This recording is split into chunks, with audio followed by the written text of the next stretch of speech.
myself. When people say like more authentic or more real, I've never left like my house and come to a media day or a press conference and thought I'm going to put on an act. Nick in me straight away goes, I think AJ's probably going to be told, and I don't know this, don't go heavy on him the first. No, he can't afford to do that. He isn't fighting a grandfather. It's absolute lunacy. It's insane. It's dangerous. Anthony Joshua didn't just step into this Jake Paul circus. He walked in like a man clocking in for a real job, while everyone else showed up wearing clown shoes. Because according to AJ, nothing about this is scripted, staged, or sanitized for Netflix views. And that alone is the first slap in the face to anyone who thought this was WWE with punching. Joshua is out here reminding people that authenticity isn't a costume he puts on for promo shoots. It's the only thing he knows, and when he says every punch thrown is real, he means Jake Paul better write his will with the same confidence he tweets with, because AJ refuses to waste energy acting for cameras. Crazy. Pressure to deliver. I want to live up to expectations.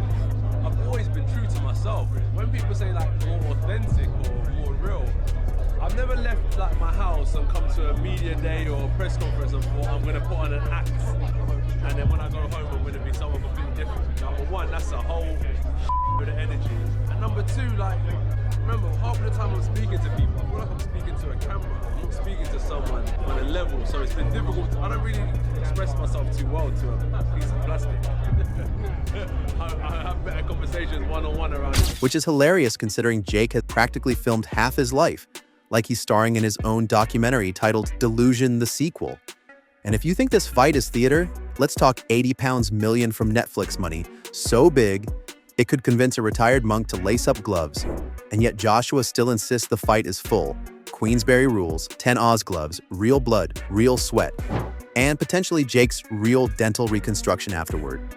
The purists may call it a circus, but supporters are screaming back, to be fought as a real professionally sanctioned boxing fight. Now, per latest reports, it's also been said that organizers involved with this event are reportedly putting in a total purse of 140 million British pounds to be evenly split by both participants, meaning 70 million British pounds for both Jake Paul and Anthony Joshua each, which is roughly about 92.3. The fight. Usyk's one of my favorite fighters, him or David Benavidez, so here to enjoy and just have some fun tonight here in Wembley. Come on, put some meat on the bones of you and Anthony Joshua. Is it happening or not? It's gonna happen, it's gonna happen. I want it to happen here. All the odds stacked against me. I believe that I will beat him and shock the world and create one of the biggest upsets in boxing history. Tyson Fury was saying he put $1 million on you beating Anthony Joshua.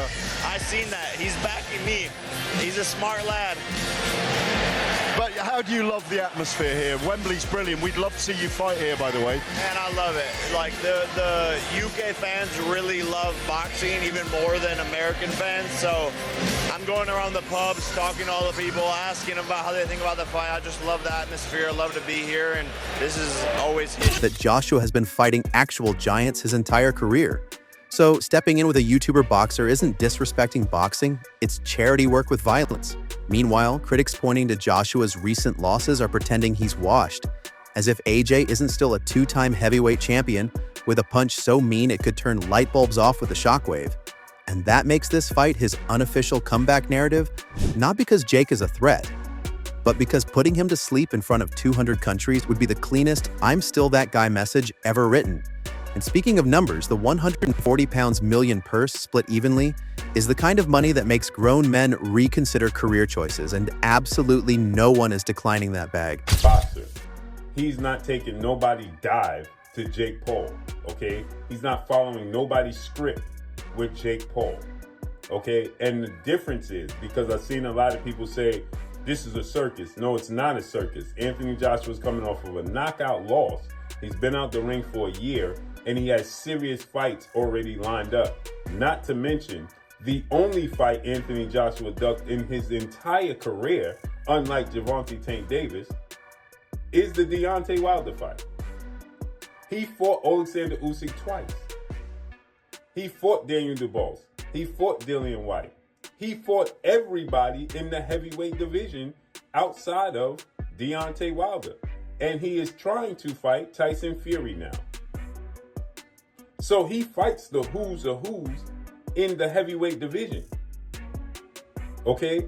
So, yes, he ducked Deontay Wilder, and we are well aware of that. But he's trying to fight Tyson Fury. So that's the only guy that he ducked. Gervonta Tank Davis has a fight that he arguably lost in a controversial draw to Lamont Roach, and he was ducking that to fight a guy that he said that he's not able to fight above 135 pounds, and fighting at 140 was uncomfortable.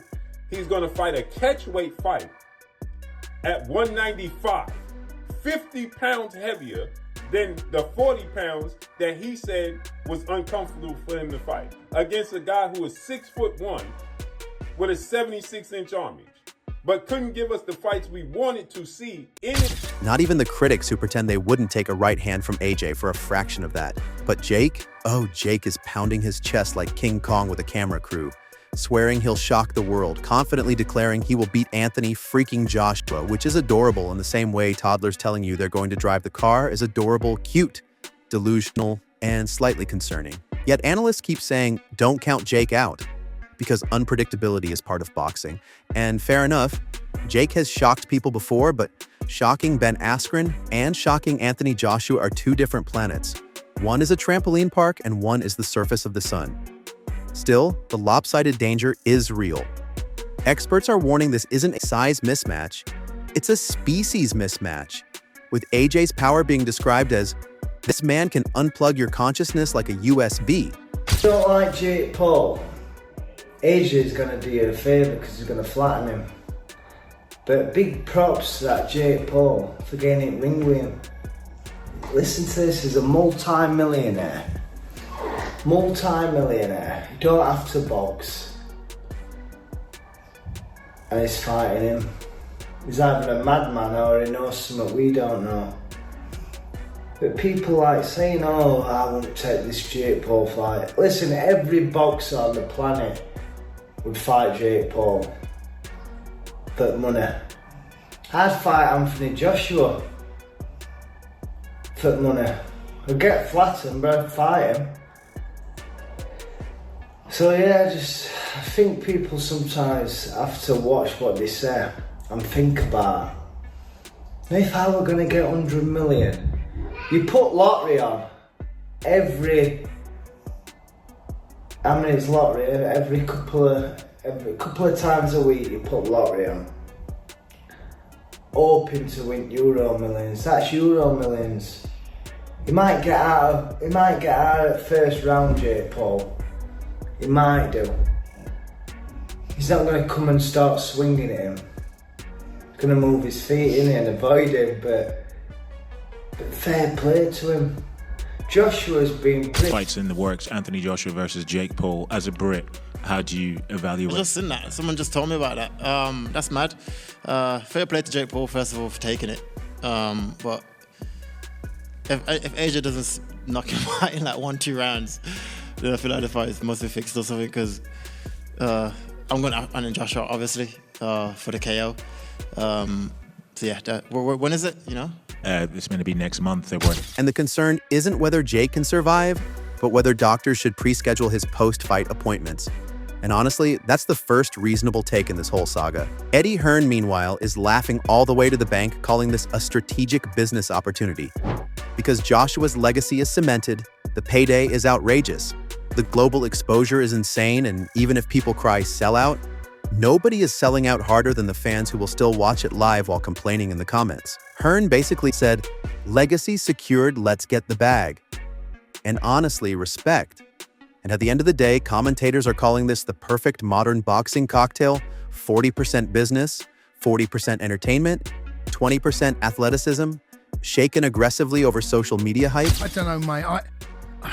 I think it's dangerous. Yeah, I genuinely think it's dangerous. Well, but that's putting a world heavyweight champion. But then the cynic, top 4-5 fighters in the world. Then the cynic in me tells me, YouTuber who's never had a proper fight. Right, the cynic in me straight away goes, I think AJ's probably going to be told, and I don't know this, Don't go heavy on him the first. No. He can't afford to do that. Anthony Joshua can't afford to do that. Okay, well, that's where I'm wrestling with my own mind right now. You asked me the question. How do I feel about it? I don't know what to make of it, mate. I seriously don't know what to make of it. I seriously don't. I think it's a joke. Yeah, I don't know what to make of it. I'll watch it because... I don't know whether I will, Jay. Honestly, I probably will close the vote. Right now, I don't know whether I will. I don't know whether I will, honestly. I didn't watch... Was it Jake Paul that fought? Who did he fight? Mayweather. No, Mayweather. I didn't watch that. Who fought Mayweather? Oh, it was. I tell you, it was. Who was the MMA fighter? Logan Paul. Logan Paul. The one that you didn't know the name of, yeah. Logan Paul, right? He fought Ford, mate. I didn't watch that one either, right? I know, but Jake Paul's got a bit more boxing credentials. He has. Because he... What about McGregor? Who did McGregor fight? Did he fight someone? McGregor, or have I made that up? Yeah, I don't know. Where's your head at? I don't know, mate. I mean, they all it's all over the gaff. You gave Andy your number and you gave him the talk. His name's Adam. Adam, sorry. You gave Adam the number. No. You said 03717 22. I gave him the sports. You gave him the sports number. No, but I don't. Get your head out. No, I don't know. Poured into a money printing stadium and garnished with Jake Paul's face on a poster, looking like he believes destiny is going to stop AJ's right hand, which is genuinely the funniest part of this entire thing. Because once the bell rings, all the marketing dissolves and only one question remains. Will Jake Paul make it out of round 1, round 2? Which doesn't deflect from our plan with Turki Al-Sheikh in 2026, which is to ultimately fight Tyson Fury and try and get a shot at the World Heavyweight Championship, then we might do it. Is Jake Paul for real? He'd be mad to do it. Mad. I would have a newfound respect for him. And if we were offered the amount of money that I know is associated with these fights, it would be very difficult for us to say no, Cole. What is the amount of money that you think? No, but a roundabout figure, like, is it 300 million? Is it 200 million? Is it 100 million? No, listen, it would be, you know, the biggest payday of his career? Not necessarily, no. But it would be right up there with the biggest paydays of his career. I can't. There's no point me trying to dress it up to you. I can only be as honest as I can. We can't really turn it down if it's presented to us. And, like, yeah, part of me quite likes the idea of AJ giving him a slap, but I think Jake Paul is mad for even considering Anthony Joshua. But, you know, if we're presented with the opportunity, do we do it? We'll have to wait and see, but probably yes. People like Dave Allen has criticised the fight. Do you understand criticisms from other fighters about, his legacy being affected in this? I think, again, it's just be honest. Like I said to Dave Allen then, I said, you talk some shit, you do. I said, you'd fight Jake Paul for $500,000. Oh, I don't know about that. I said, Dave, shut up. And that's what I say to some people. Like, there isn't anybody in our shoes that wouldn't take it. I'm sorry. Like, or will Joshua decide to rewrite the definition of influencer outreach by punching Wi-Fi out of Jake's career? Whatever happens, this fight might be messy, might be controversial, might be insane, but one thing's guaranteed. It won't be fake, it won't be soft, and it absolutely will be unforgettable, because when the world tunes in to see a heavyweight monster test the durability of a YouTuber's skull. Just a little bit here, and Anthony Joshua, there's rumours circulating he could be fighting Jake Paul next. One, do you think it's good for boxing? And two, do you think the fight will happen? I think it's great for boxing. I think the fight will happen. AJ is 1-0 against these guys that come in to these boxing careers late. So why not? He's a perfect guy to take him out too. He took Ngannou out. Why would he not take Jake Paul out? And for him, he'd probably make more money fighting Jake Paul than he will fighting anybody else that he can fight right now. So why would he not do it? I mean, not that he needs the money right now anyway, but if he's going to do something, if he want to get a good win to put him back on the scene, that's the problem. This is a really dangerous. He ain't fighting a granddad. He isn't fighting a grandfather. It's absolute lunacy. It's insane. It's dangerously insane. Is right. And I never thought I'd say that in my lifetime, but because he says some crazy shit. But issues in making this fight: one, yes, that's the former heavyweight champ. Why is he fighting Jake Paul? And two, why is Jake Paul putting his health and well-being on the line? Because someone asked me on Twitter, Wade, if Jake Paul gets knocked out, will his career be over? Buddy, his life may be over if he gets knocked out by AJ, because that dude put Francis Ngannou flat on his back, and I had never seen Francis Ngannou hurt before. Again, it's boxing, not MMA. Jake has a little more experience, but we're talking about a massive size difference. AJ's still relatively young and still relatively got something left in the tank, and he's only fought the world-class guys for the last 10 years. This would be Jake's not only hardest fight, most dangerous fight of his career. If Jake is doing this, it could signal the last one. I'm not even joking. This could signal Jake being like, That's not boxing or business or entertainment. That's modern mythology and 10 Oz gloves, and the ending will be written in real time when one man proves whether confidence is power or whether power erases confidence with one clean shot.